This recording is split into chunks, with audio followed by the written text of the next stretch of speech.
Hello everybody, and welcome to Amnesia. On the last episode, we got... No. Oh, come on, Jimmy, I just want to do a Let's Play for Halloween. Nothing scarier than a Let's Play. No. But I... No. Fine, I'll look at the game design of why this game's scary. Whatever. Never get to Let's Play. And that was really freaking shut the f*** up.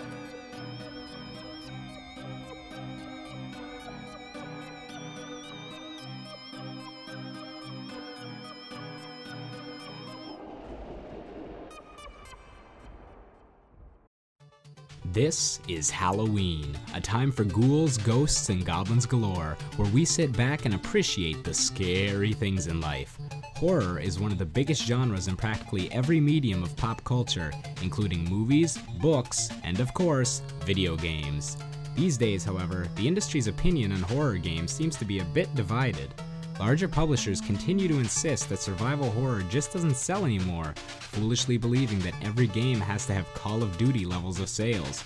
Thus, many AAA entries in series that used to be known for their scares and unique tone have degenerated into a blander, more action-focused design.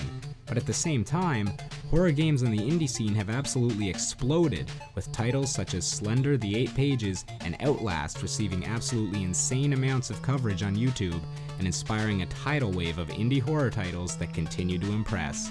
Directly contradicting the claims that survival horror no longer sells, these games are proving that they are one of the best mediums to provide a horror experience in. And when it comes to horror and gaming, few titles mix the experiences together quite as well as Amnesia: The Dark Descent. Whether it be in a movie or in a game, horror can be distilled down to two formats: the moments that shock you when they occur, and the moments that continue to impact you long afterwards. The first type are generally known as jump scares, made with worrying circumstances escalating to the music and then BAM! Something frightening jumping at your face. And there's nothing really wrong with this tactic. When used sparingly and properly, they can be extremely effective, especially when used in conjunction with the second form of fear, dread and build-up.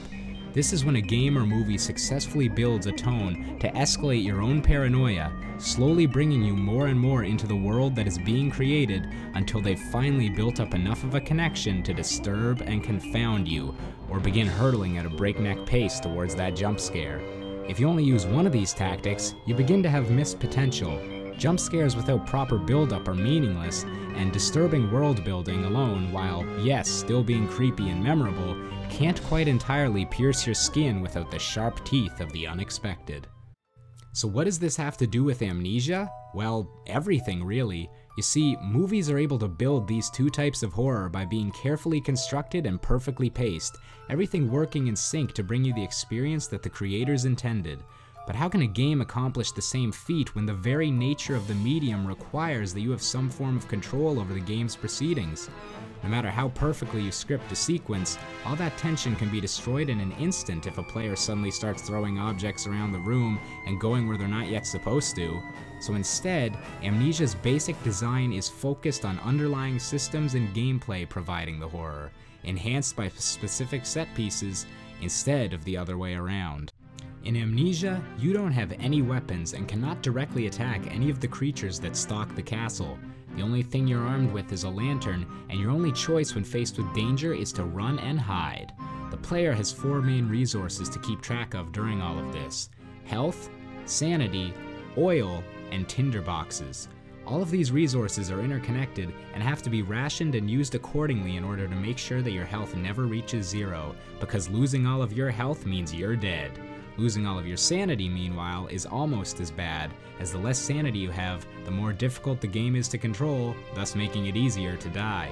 The oil and tinderboxes, meanwhile, are the two resources you have direct control over, and the ones with which you must try and use to save both your health and sanity.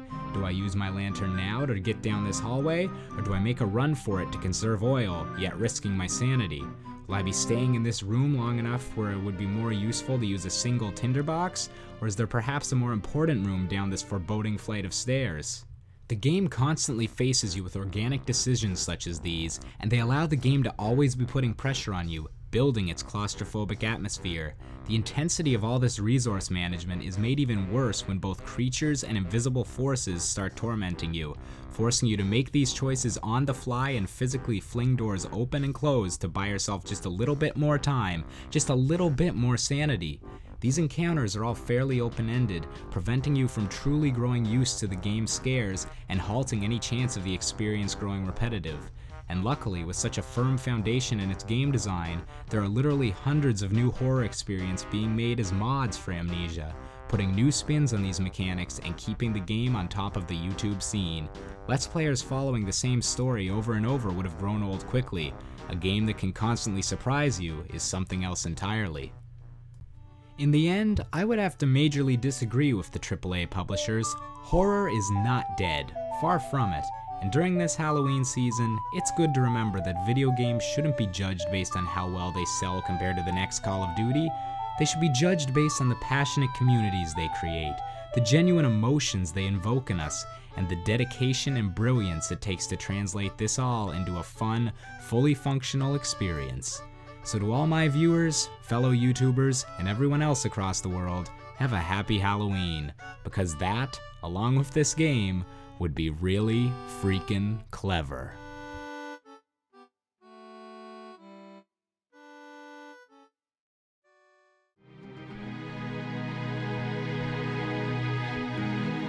Hey there! Did you like this video? Would you like to support me further? Why don't you hit that subscribe button? It looks pretty nice. If you want to keep hearing all the crazy stuff that I gotta say, why not follow me on Twitter and Facebook? Oh, and I also have a video on Super Mario 64 if you want to see that stuff. And I even got one in Super Smash Bros. Melee. And I got a whole lot of other videos if you want to visit my channel. You know, that'd be something cool to do. And it'd be something spooky to do. Try something new. Scare yourself. It's Halloween. Ooh. I'm a ghost.